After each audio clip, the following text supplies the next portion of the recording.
چنانچہ عمر ابن عاص رضی اللہ عنہ ایک صحابی ہیں جنہوں نے مصر کو فتح کیا، ان کو فاتح مصر کہا جاتا ہے.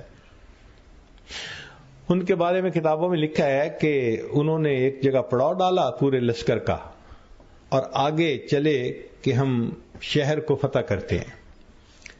وہاں کئی دن لگ گئے ان کو، بالآخر شہر فتح ہو گیا. تو جب شہر فتح ہو گیا تو انہوں نے پھر واپس کہا لوگوں کو کہ جاؤ اور اپنے خیمے سمیٹ کے لے آؤ، اب شہر کے اندر ہم رہیں گے. سب آئے اور اپنا اپنا خیمہ سمیٹنے لگے. سب نے خیمے لپیٹ لیے، لیکن عمر بن عاص رضی اللہ عنہ نے خیمہ وہیں رہنے دیا، بس سامان اٹھایا اور چل پڑے. تو لوگوں نے کہا کہ حضرت آپ نے خیمہ نہیں اکھاڑا، ویسے ہی سامان لے کے چل پڑے.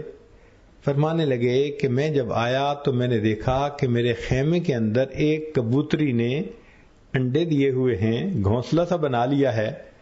میں نے سوچا کہ اگر میں خیمے کو اکھاڑوں گا تو اس چھوٹے سے پرندے کو تکلیف پہنچے گی، لہذا میں گزارا کر لوں گا خیمے کے بغیر، مگر خیمہ نہیں اکھاڑتا. عمر بن عاص رضی اللہ عنہ وہاں سے آگے چلے گئے، خیمہ وہیں رہا، حتیٰ کہ پھر اس جگہ پر ایک شہر آباد ہوا جس کا نام فسطاط پڑ گیا. فسطاط عربی میں کہتے ہیں خیمے کو. آج بھی مصر کے اندر فسطاط نام کا شہر موجود ہے. اتنا تو وہ خیال رکھتے تھے نا کہ میری وجہ سے پرندے کو تکلیف نہ پہنچے.